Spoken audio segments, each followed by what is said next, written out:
Hello, my name is Mark Nannup. I'm Yamatji and Noongar, and I grew up in Meekatharra and Port Hedland. And I'm Brooke Garlett, Whadjuk Noongar, and I grew up here in Boorn. And today, we're going to be taking you through the concept of social and emotional wellbeing. This is what we call the social and emotional wellbeing diagram. It is a visual representation of social and emotional wellbeing, an Aboriginal and Torres Strait Islander holistic concept of health and wellbeing. In this concept of wellbeing, you can't really separate a person from their family and community. You can see that this diagram has heaps of different parts, all surrounding self. All these parts represent different aspects of our understanding of wellbeing as Aboriginal and Torres Strait Islander people. But putting it into this diagram helps us understand our own experiences, and it's a framework for developing support practices and services that meet our needs.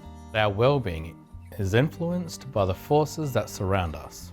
That's what this outer circle here is talking about, structural determinants. These determinants shape the dynamics of power, human rights and justice, and the access and distribution of resources.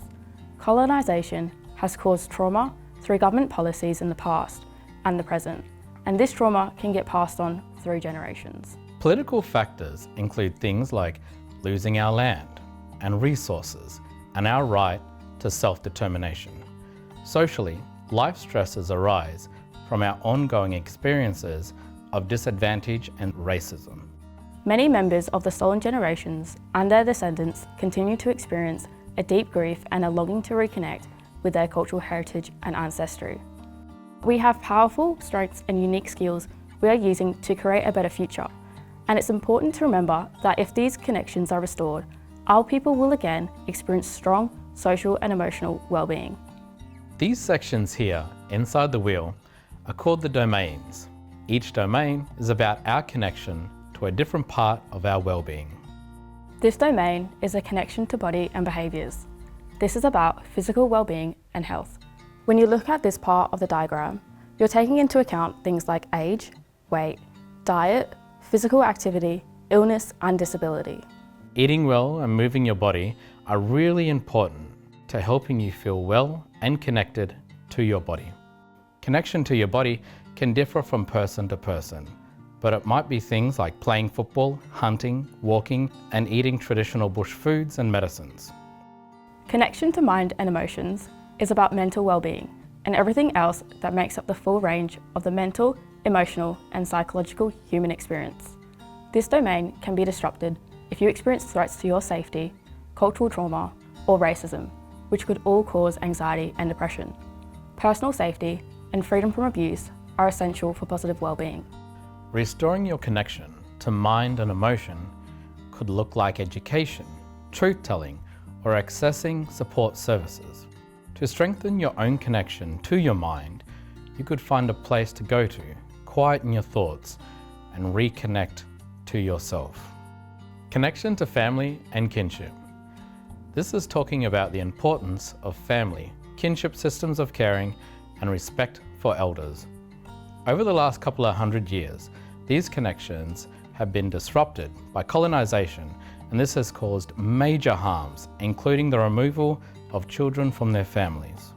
People can help restore their connection to family and kinship by doing things like connecting with their history and family and spending time with elders. Connection to community means a sense of identity, personal connection, and social inclusion. It is about nurturing personal connections and following cultural rules.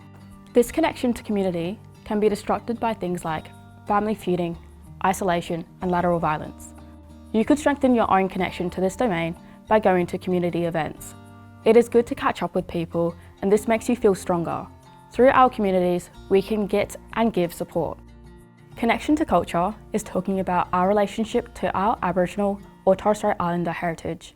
This includes systems of knowledge, laws and practices, but also shared values, customs and traditions. It includes things like yarning, ceremony, camping, fire, art, dance, song, storytelling, language, protocol, and cultural identity.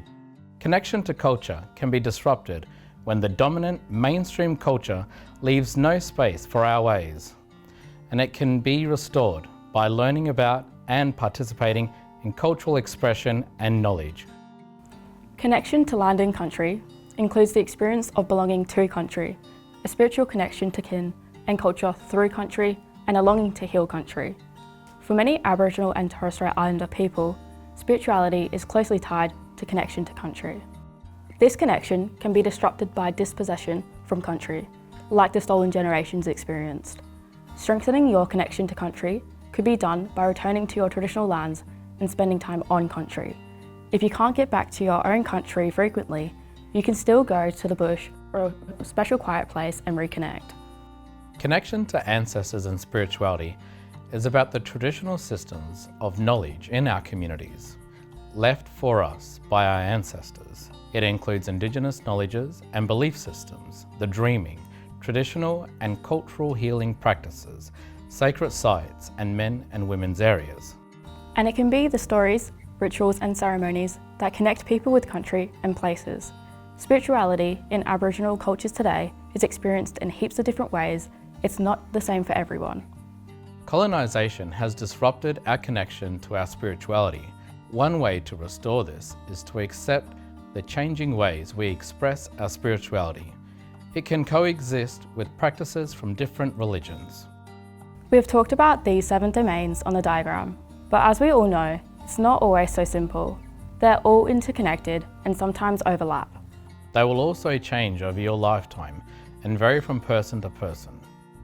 That was our short video about social and emotional wellbeing. We hope these ideas resonate with your life and your experience and help you reflect on our shared strengths and connections as Aboriginal and Torres Strait Islander people. Thank you for watching.